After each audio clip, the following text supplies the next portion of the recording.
Olá, eu sou o Daniel Galvão, do Broadcast Político, e recebo hoje o governador do Rio Grande do Sul, Eduardo Leite, do PSD, para mais um Papo com o Editor. O roteiro desta entrevista foi feito em conjunto com o repórter Giovanni Bucci, que me acompanha. Governador, muito obrigado pela entrevista. Eu queria começar a nossa entrevista perguntando para o senhor a respeito da notícia de ontem da prisão domiciliar do ex-presidente Jair Bolsonaro, que foi determinada pelo ministro Alexandre de Moraes do Supremo Tribunal, que traz aí uma nova camada ao debate sobre as eleições de 2026, né? Que agora, e novamente, pode ter como um candidato da oposição um nome apoiado por um ex-presidente que foi preso, né? Primeiro, eu queria saber do senhor qual é a sua avaliação sobre essa decretação de prisão e qual o impacto que o senhor acha que vai ter nas próximas eleições e se essa decisão tomada pelo Supremo, pelo ministro, ajuda a abrir espaço para novos líderes de direita ou se isso pode radicalizar ainda mais o eleitorado. Bom, vamos lá, Daniel. Em primeiro lugar, obrigado pela oportunidade do espaço da entrevista. Vamos pensar essa jornada toda do presidente Bolsonaro num processo que está acontecendo, né? Tem um processo que está avaliando a participação do presidente e de outras pessoas numa possível tentativa de golpe, de ruptura institucional no país logo após o processo eleitoral de 2022. E esse processo tem reunido provas, colhido depoimentos e deve, na sua fase de instrução final agora, levar a uma decisão, um voto do ministro relator, que é o Alexandre de Moraes, e que vai ser submetido a um órgão colegiado para ser dada uma decisão, que pode ser, inclusive, a de condenação com uma prisão do presidente Bolsonaro, do ex-presidente Bolsonaro. Agora, dentro desta situação toda, tem este episódio específico relacionado à prisão domiciliar do ex-presidente em função de uma não atendimento a uma decisão relativa à sua manifestação. Não poder usar rede social, nem usar rede social de terceiros, enfim. Relacionado a esta prisão, especificamente, que nós estamos aí observando, que aconteceu, em função desta decisão de não usar redes sociais, eu sou um crítico. Me preocupa e, em primeiro lugar, fico muito triste como brasileiro de analisar que dos 5 presidentes que a gente teve eleitos depois da redemocratização, apenas um deles nem sofreu impeachment ou foi preso, que foi o presidente Fernando Henrique. Todos os outros ou sofreram impeachment, que foi o caso da presidente Dilma, ou sofreu impeachment e foi preso, o caso do ex-presidente Collor, ou foi preso, como foi o caso do então ex-presidente, novamente presidente agora Lula e o presidente Bolsonaro, enfim. Então é muito triste como brasileiro, eu não posso ficar feliz que... né, eu me lembro quando eu tinha 17 para 18 anos, 2003, janeiro de 2003, eu estava muito triste que nós tínhamos perdido a eleição para o PT, o PSDB, naquela época que eu integrava, o presidente Fernando Henrique estava passando a faixa lá para o presidente Lula. Eu estava triste eleitoralmente, mas como brasileiro eu estava feliz de observar o país evoluindo democraticamente. O principal líder da oposição ganha a eleição, dizendo que ia fazer tudo completamente diferente, acaba não fazendo tão diferente, né? Segue alguns caminhos de estabilidade, tripé macroeconômico, enfim. Não vamos entrar muito nisso, porque a pergunta é outra. Mas havia ali um amadurecimento institucional do país, né? Um passo importante. Então, como brasileiro, eu estava feliz de observar essa evolução.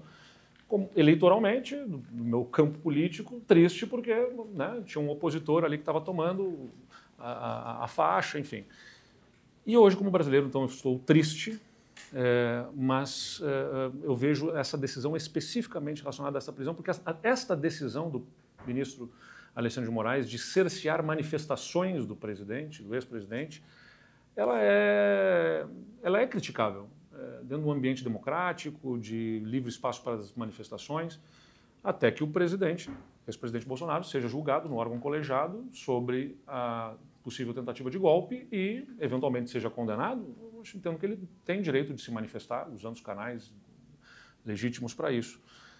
Então, isso me preocupa. Bom, os efeitos eleitorais que isso terá, como perguntaste, ainda são imprevisíveis, porque, enfim, até onde essa prisão permanece, né, haverá recurso, vai ser confirmada a prisão definitivamente numa condenação no processo, isso vai levar o ex-presidente a tomar que decisões dentro do seu campo político, ao qual eu não pertenço, é importante dizer, né? Porque criticar a prisão nas condições que aconteceu não me faz um bolsonarista, é importante dizer. Eu não sou apoiador do ex-presidente Bolsonaro, fui crítico, os seus apoiadores são meus críticos, me criticam, né, me atacam, porque eu não compartilho de boa parte das suas ideias.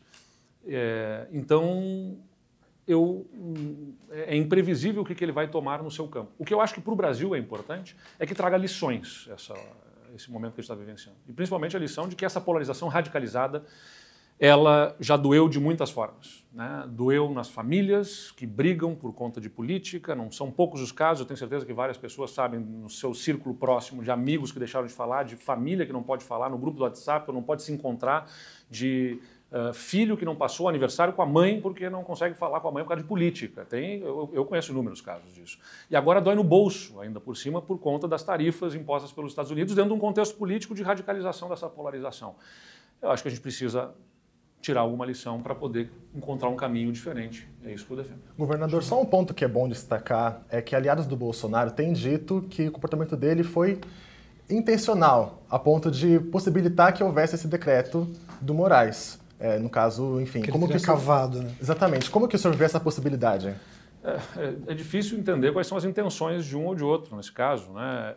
Uma coisa para mim é certa. Eu tenho que analisar a decisão propriamente dita. E dentro de um ambiente democrático, né, que a gente deve viver no país, a decisão que cerceou manifestações do ex-presidente, por si só, eu já tinha feito a crítica antes.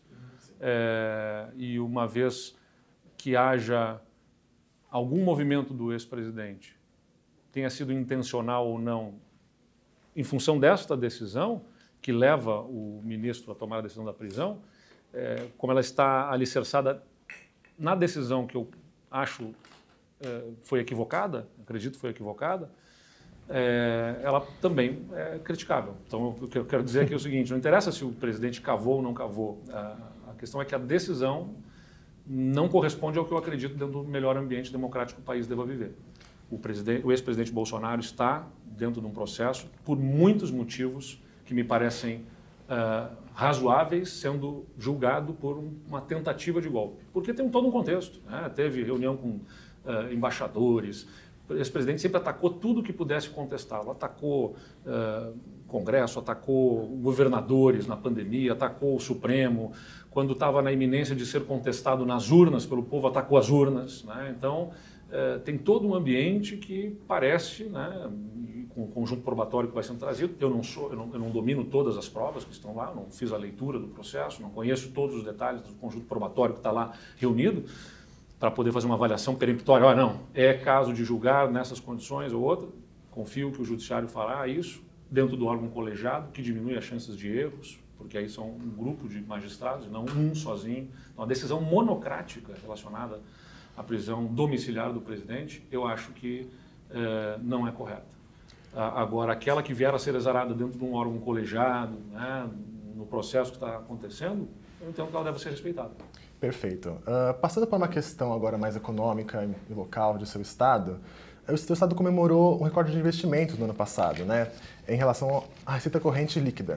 Mas parte desse espaço veio da Lei Complementar 206, que postergou 4,6 bilhões em dívidas com a União.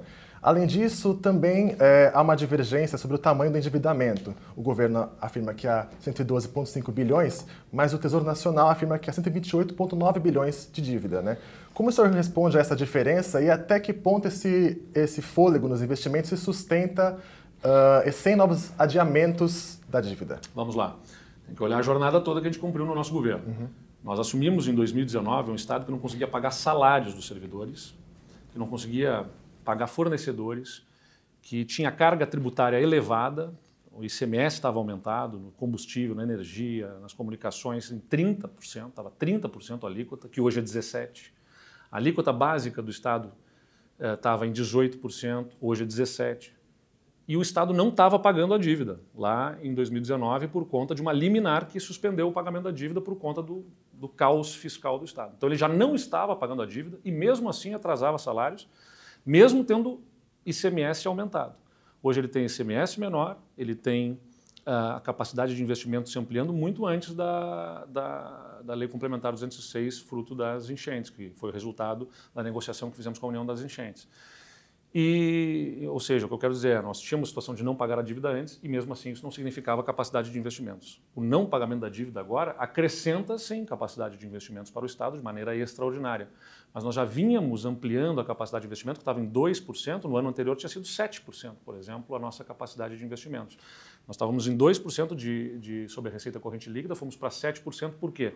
Porque o governo que nós lideramos fez reformas que reduziram o custo da máquina pública, nós privatizamos empresas, reformamos a estrutura da máquina pública no Rio Grande do Sul, reforma da Previdência. O Rio Grande do Sul é o único estado no Brasil que tem a estrutura de contribuição previdenciária de servidores militares igual a de civis.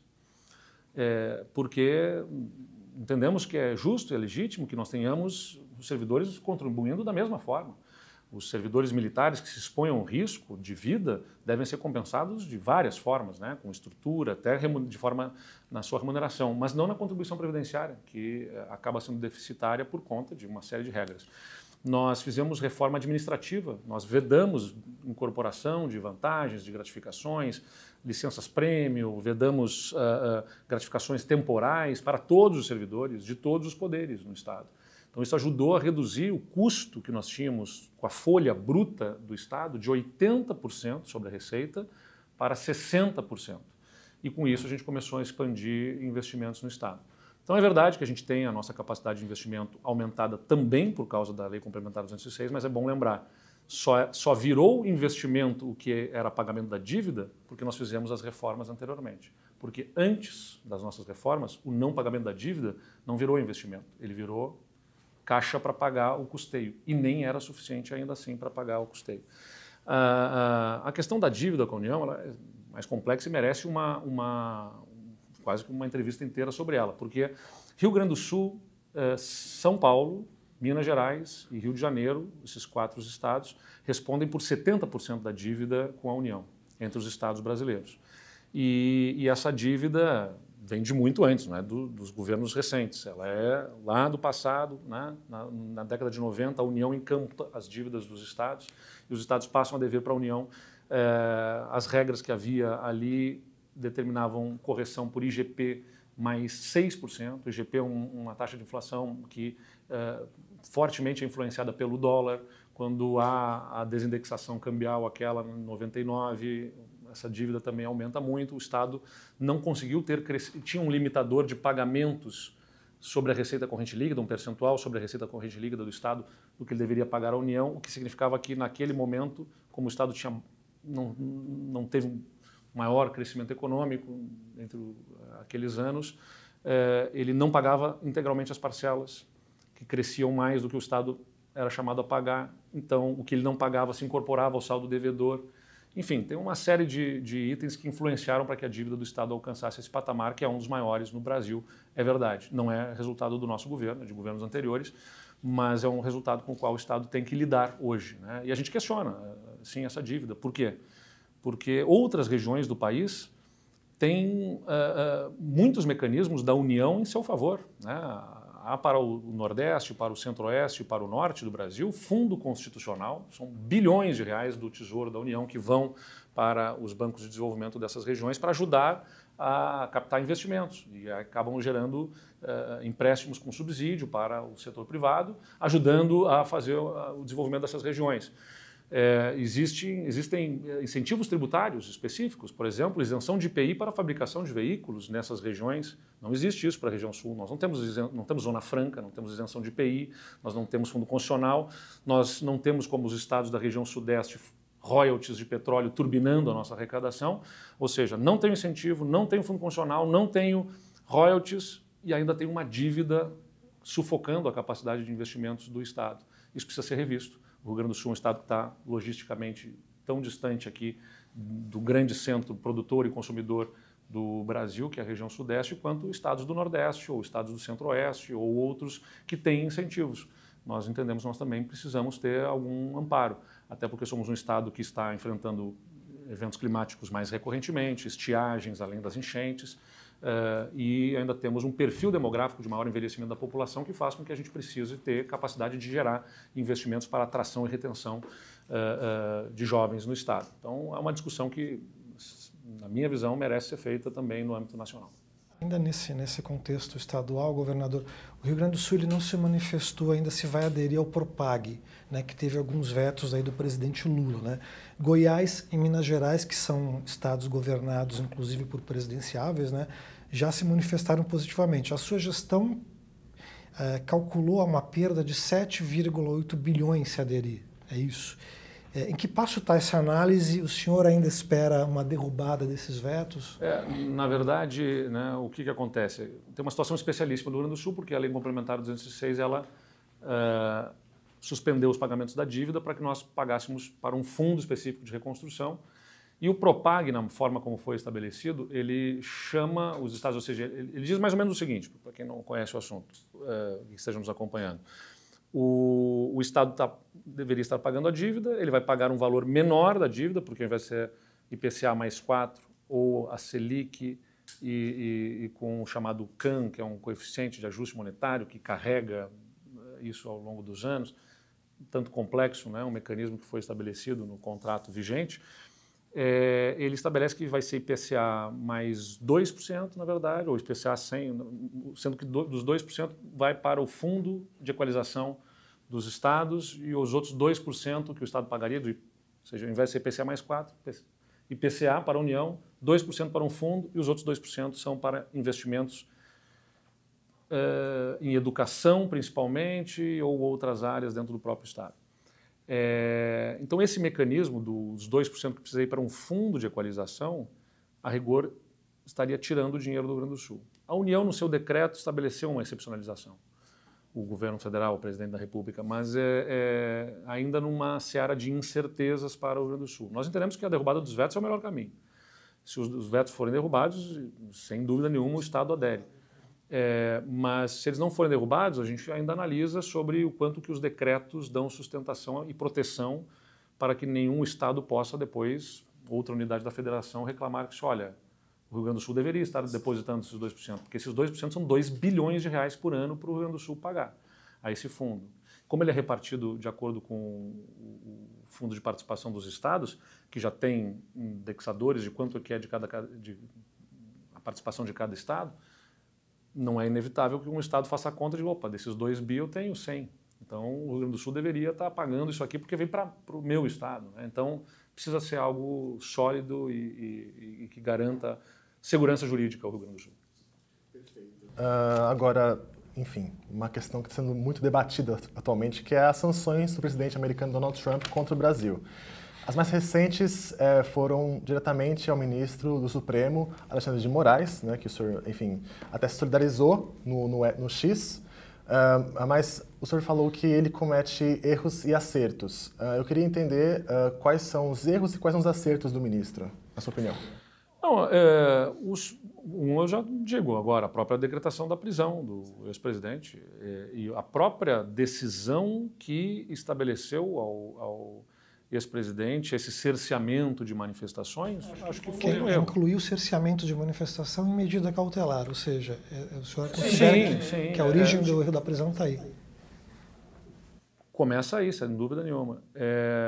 Então, todos somos falíveis, gente. Ninguém é um jornalista, não é? O jornal, consequentemente, vai ter erros, porque ele é feito por pessoas que cometem erros. Um político, um governante, onde houver ser humano, tem virtudes e defeitos, tem falhas, tem acertos. O ministro da Suprema Corte também. É por isso que a proteção está na decisão colegiada. Você tem um grupo de ministros, né, que precisam tomar decisões conjuntamente. Tanto quanto essas decisões forem tomadas de maneira colegiada, melhor para diminuir as chances de erros, o que também não torna infalível, porque o conjunto de pessoas também poderá falhar. Eu acho que o ministro tem sido e foi muito importante na condução do próprio processo eleitoral, no que sucedeu ali na transmissão do cargo, de maneira incisiva, mas nós não podemos exagerar, vamos dizer, de alguma forma, né? E criar precedentes que gerem a possibilidade de cerceamento de manifestações. Nessa circunstância, poderão gerar oportunidades para cerceamento de manifestações em outras circunstâncias futuras. Teve mais erros antes dele, você acha? Eu não fiz um retrospecto de análise. Não, porque você falou isso antes da declaração aliás, da prisão que teve ontem. Mas eu falei depois da decisão que ele tomou. Também. A prisão é feita em função da decisão. Sim. E a decisão eu já tinha criticado. A decisão, quando houve a decisão que cerceava o ministro, que cerceava o ex-presidente Bolsonaro de fazer manifestações, eu já fiz o questionamento e apontei que divergia daquela decisão. Então, ela é um episódio que eu me recordo mais recente. Não faço uma análise retrospectiva, né? Mas eu insisto, isso não faz com que a minha análise sobre o ministro jogue fora, né? Como a gente diz, o bebê com a água do banho, na verdade. Certo. Mas eu já ouvi de alguém que na abordagem desse assunto me disse, não, mas os serviços que o ministro prestou na defesa da democracia fazem com que a gente não possa criticá-lo. Eu não acho que possa ser assim. Eu acho que é o ministro da Suprema Corte. Se ele acertar e defender, como eu acho que acertou em muitas oportunidades, inclusive no processo relacionado a essa possível tentativa de golpe, sendo rigoroso, eu vou elogiar e exaltar. De outro lado, se houver excessos, eu vou criticar. É o ministro da Suprema Corte do país, que é responsável por interpretar a nossa Constituição e resguardar, sem dúvida nenhuma, a institucionalidade do país. Perfeito. O que o senhor acha sobre essa defesa da anistia ampla, geral e restrita que a oposição está pedindo? Não acho que seja... Você é a favor? Não sou a favor. Acho que as pessoas que cometeram atos de vandalismo dentro de um contexto de golpe, que era isso. Estavam defendendo uma ruptura institucional. Não foi só vandalismo. Agora, claro, gradação de penas, enfim, tem alguns temas que talvez merecessem uma discussão sobre o estabelecimento da dosimetria, como é chamado, né, das penas. Mas a anistia simplesmente, acho que vai contra, inclusive, o que a própria direita defende, que é, poxa, quem comete algo errado tem que ser punido. O país tem um problema de sentimento de impunidade em muitas outras frentes. Não pode agora quem está neste campo político dizer, não, mas aqueles que defenderam o seu ponto de vista devem ser anistiados, já que tantas pessoas que deveriam estar presas em outras condições, que eu já vi esse argumento também, né? Tem tanta gente que faz um país que é permissivo, com gente que rouba, com gente que isso, que aquilo, que se libera, agora está prendendo a pessoa e tal. Não, mas a solução não é deixar de punir aquela, é punir os outros. Né? Não é deixar de punir essa porque os outros não são punidos. Eu tenho que punir todos os outros que fazem coisas erradas. E o respaldo parcial ao decreto do IOF, que, no caso, isso sinaliza uma aproximação entre o governo federal e o STF? O que o senhor acha disso? Acho que o governo federal, ele precisa, o presidente da República, essas discussões eu também tenho no Rio Grande do Sul, eventualmente, alguma questão de regulamentação, de algum item, eu já tive discussões semelhantes. A Assembleia, o Parlamento se insurge contra e discute, a partir de um decreto legislativo, a possibilidade de suspender alguma decisão do governador, enfim. Aqui tem um componente técnico-jurídico e outro político, né? Ou seja, juridicamente, defender a possibilidade do presidente da República, do governante, emitir um decreto a respeito do assunto é legítimo. Ele não pode deixar de ouvir o Congresso, ele não pode ignorar que a sociedade representada no parlamento está se insurgindo contra uma medida. Eu entendo que politicamente ele deveria rever essas decisões. Mas mais do que isso, o IOF tem um caráter de um imposto regulatório, não arrecadatório, não seria o seu fim, regular, né? E não simplesmente gerar uma arrecadação para o poder público. Então, é bastante questionável ali que haja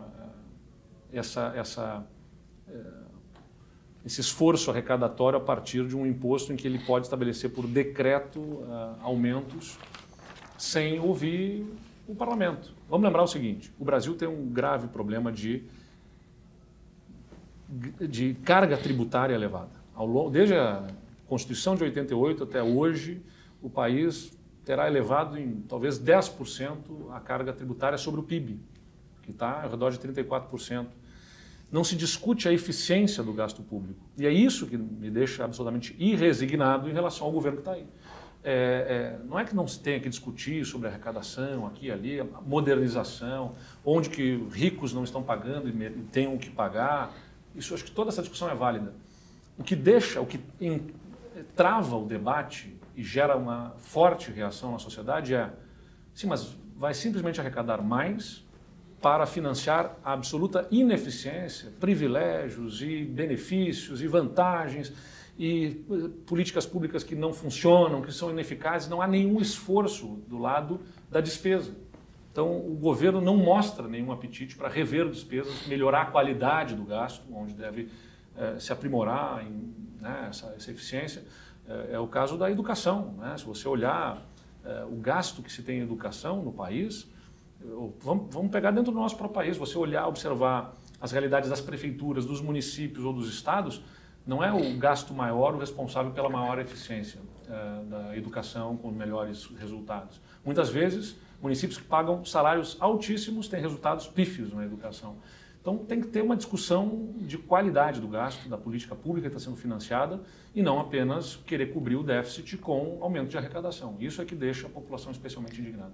Voltando de novo ao tarifaço, governador, os governadores eles reagiram de maneiras particulares ao tarifaço do presidente Donald Trump, né? O governador de São Paulo, por exemplo, Tarcísio de Freitas, ele disse que o presidente Lula pôs a própria ideologia dele acima da questão econômica e que isso teria, na opinião dele, motivado esses atos dos Estados Unidos, né?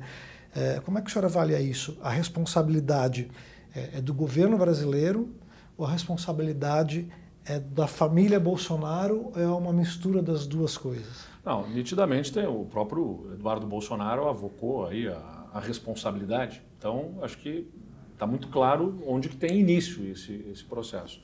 E uma responsabilidade maior, não dizer que eu estou querendo contemporizar e botar que tem um pouco... Porque tem responsabilidade também do presidente Lula, em várias formas aqui, mas não dá. A dose maior dessa culpa é de quem provocou isso, né, que é a família Bolsonaro. Eu diria família porque tem um emissário nos Estados Unidos hoje, que é o deputado Eduardo Bolsonaro, mas que consegue também, de alguma forma, articular isso na medida em que o presidente Lula aqui insiste sempre num discurso anti-americano, da contestação ao dólar. Tem que parar com isso, tem que parar de ficar discutindo outra moeda. O dólar não se estabeleceu numa convenção política, simplesmente. Estabeleceu dentro de um contexto econômico, cultural, que historicamente dá credibilidade a essa moeda para ela ser aquela que é utilizada nessas transações. Vão perder tempo e energia discutindo esse assunto, gerando esses atritos e animosidades com o nosso com um país que sempre foi um grande parceiro comercial, como os Estados Unidos, como o Brasil. Não faz sentido. Um discurso anti-americano, insistente, né? Deveria ter procurado o Trump já antes, depois da eleição do Trump, deveria ter procurado. Mesmo depois da crise agora do tarifaço, deveria procurar. O presidente Trump falou na semana passada que está pronto para falar quando quiser, quando o Lula quiser, e eu não tenho notícia até que a gente esteja gravando aqui essa conversa, que ele tenha feito isso. Então, tem que ter cautela para conversar com o Trump? É claro que tem que ter cautela.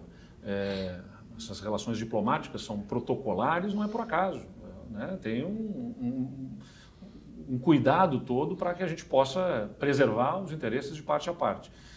É sensível, o presidente Trump já falou coisas a outros líderes que não deveria ter falado, que não são adequadas dentro desse ambiente. É verdade. Então tem que ter cautela, mas tem que ter senso de urgência também. O país já está sofrendo, antes mesmo da aplicação das tarifas, e elas estão aí para serem implementadas, por conta da iminência delas, já gera suspensão de contratos, de encomendas que param, que não vão, enfim. Então isso já está provocando um forte impacto. Então, houve claramente um culpado que está do lado da família Bolsonaro. Mas não dá para negar que o presidente Lula criou um ambiente também em relação aos Estados Unidos que favoreceu isso.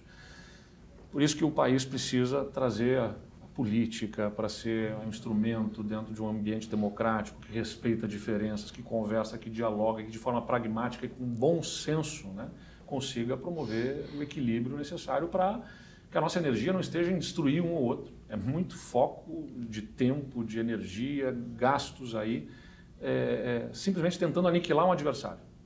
Todo o tempo me parece que o petismo quer saber como é que tenta exterminar o bolsonarismo, todo o tempo o bolsonarismo está pensando em como é que extermina o petismo, e no final das contas os problemas reais da vida da população, que deveriam ser exterminados, onde deveria estar a nossa energia, esses passam ao largo, né, da atenção, do tempo, da energia que deveria estar sendo demandada. Nas pesquisas eleitorais, esse discurso de soberania, né, enfim, toda essa questão de tarifaço, na verdade, ajudou o Lula a recuperar a sua popularidade, né, de certa forma. Ele até chegou a chamar a carta de desaforada do presidente, do nosso Trump, né? Também falou que até pode vir um golpe, eventualmente, enfim. O senhor avalia a postura dele de que forma, exatamente, do Lula? Ser firme, né, numa relação diplomática não significa ser agressivo, rude ou grosseiro, né? A firmeza se exerce, na minha visão, de outra forma. E a gente tem que pegar os casos dos outros países. O presidente Trump falou coisas inadmissíveis em relação ao Canadá e à sua soberania. Ele chegava a falar que deveria o Canadá virar um 51º estado americano. Certamente é algo contra a soberania do Canadá. O que eu ouvi dos líderes canadenses? Né, reações firmes, mas sempre buscando a interlocução pela relação histórica que Canadá e Estados Unidos têm. Eu me lembro ainda do ex-primeiro-ministro Trudeau, né, naquele momento se dirigindo aos canadenses, e eu não vi ataques, vi firmeza, mas eu não vi ataques ao Trump ou aos Estados Unidos. A mesma coisa em relação ao México, a mesma coisa da União Europeia com os Estados Unidos, ou do Japão, ou de outras nações que estão também sendo pressionadas por a linha que tem sido adotada pelo presidente americano. Bom, o presidente Lula, querer fazer um discurso para dentro, que agrada, que é simpático, que mobiliza as suas torcidas, mas não resolve o problema.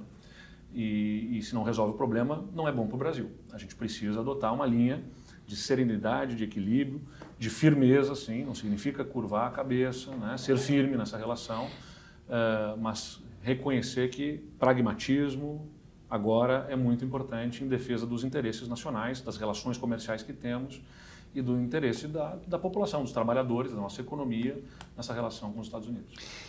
Governador, o governo do presidente Lula, ele é muito criticado por essa questão do excesso de gastos, né? Quais as medidas que o senhor adotaria para recuperar a credibilidade fiscal do Brasil? Bom, boa parte, né, da despesa que os próprios relatórios do governo, é importante mencionar isso, os relatórios do próprio governo indicam que logo ali na frente, 2026, já vai ficar mais apertado com os gastos obrigatórios e com o custeio da máquina.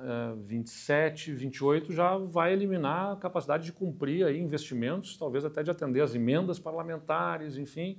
Há um sufocamento da capacidade de investimentos do governo em função das despesas obrigatórias. Boa parte delas relacionadas às despesas previdenciárias. E a gente acabou de fazer uma reforma previdenciária em 2019 e já estamos aí em 2026, 2027 tendo que discutir outra. É inevitável, vai ter que se discutir nova reforma previdenciária, questão de idades. Eu acho que a gente deve trabalhar numa lógica de uma reforma previdenciária que tenha ajustes dinâmicos.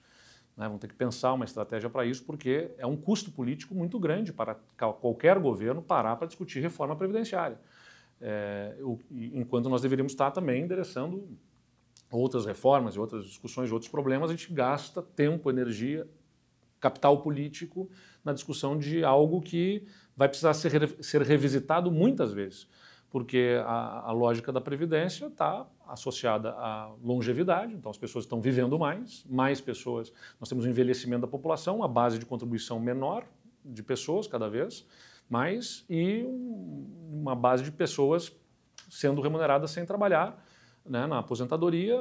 Isso é uma conta que não fecha. Então a gente vai precisar promover ajustes permanentemente, a lógica do mercado de trabalho, a chamada pejotização, né, as pessoas estão migrando para se tornarem microempreendedores individuais, isso altera toda a sustentabilidade desse sistema. Então a gente vai precisar fazer mudanças nisso. O que envolve também as discussões de políticas de correção do salário mínimo e o atrelamento disso às questões previdenciárias.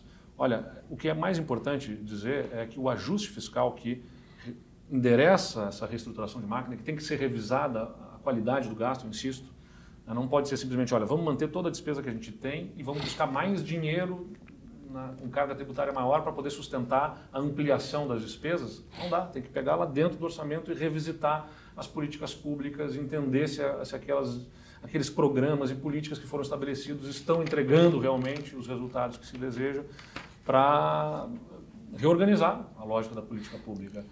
Não é fácil, né? Mas é o que precisa ser feito. Naturalmente envolve programas de desestatização, fortes programas de concessões para que possa chamar um setor privado a financiar áreas que o poder público hoje exclusivamente financia, de alguma maneira trazendo sustentabilidade para o Estado brasileiro. E isso também não vai produzir resultados de uma hora para outra. Mas, né, a economia, ela é alimentada pela expectativa de futuro. Como a expectativa hoje é ruim, né, para quem trabalha na área do mercado, de investimentos, enfim, observa uma crise contratada logo à frente. Insisto, quem diz isso é o próprio governo, que está dizendo nos seus relatórios. Vai faltar dinheiro. Como é que ele vai suprir essa falta de dinheiro? Se endividando. E vai querer mudar arcabouço fiscal de novo. E vai, né? Então, são várias regras de contenção de gastos que são quebradas, que são rompidas a todo momento. Isso gera uma desconfiança. Como o governo precisa se endividar, o governo disputa o pouco dinheiro que nós já temos disponível no mercado de crédito, ele é um grande tomador desse crédito, que deveria estar ajudando a financiar investimentos no país, no setor privado, crescimento de negócios, empregos sendo gerados, e o governo vai lá e toma parte porque ele precisa se financiar. Então isso vai precisar ser alterado e, como eu disse, a economia ela é alimentada pela expectativa. Se a gente conseguir corrigir o rumo que aponte sustentabilidade na frente, isso já vai alimentando novos investimentos pela capacidade das pessoas enxergar que vai ficar melhor. Governador, o senhor trocou de partido, não é? Foi do PSDB para o PSD, após mais de 20 anos como tucano. Só que no PSD há uma espécie de, enfim, no caso o próprio presidente do partido, do Gilberto Kassab, ele defende Ratinho Júnior para a presidência ano que vem, não é? Como que vai ser definida essa candidatura do PSD internamente? Vai ter uma... O presidente Kassab tem dito que o partido tem 2 pré-candidatos. Naturalmente, o governador Ratinho, que tenho muito respeito por ele, aliás, a minha própria entrada no PSD, ela já demonstra que eu não estou a fim de dividir o nosso campo. Eu respeito muito o governador Ratinho, acho que é uma liderança dessa nova geração de políticos brasileiros. Estamos mais ou menos na mesma faixa etária, eu estou com 40 anos, ele tem um pouco mais do que isso, acho que não tem 45 anos o governador Ratinho, então a gente está numa mesma faixa etária, uma mesma faixa geracional, de uma safra aí de governadores e de políticos no Brasil. Tem tido bons resultados no Paraná. Se ele se apresentar como um candidato com maior viabilidade, né, e estiver disposto a ir, porque a eleição vai ser disputada. Eu não entendo que o presidente Lula estará absolutamente fragilizado, vai ser uma eleição bastante disputada, difícil.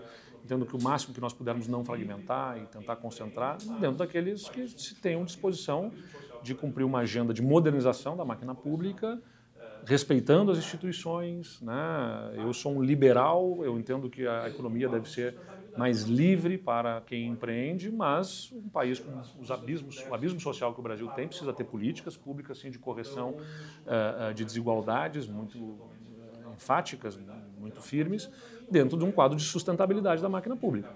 Não pode ser às custas de um déficit que é pago pela própria população. Então, se o governador Ratinho tem essa disposição e se eventualmente se apresentar um candidato com viabilidade, por que não? Pode ser um caminho, eu estarei pronto a apoiá-lo. Agora, se identificar que o meu nome melhor possa representar essa alternativa, até porque se tem uma coisa que me faz diferente de outros candidatos dentro do nosso campo político é independência. Eu não apoiei Lula ou Bolsonaro na última eleição, eu não me abracei em nenhum deles.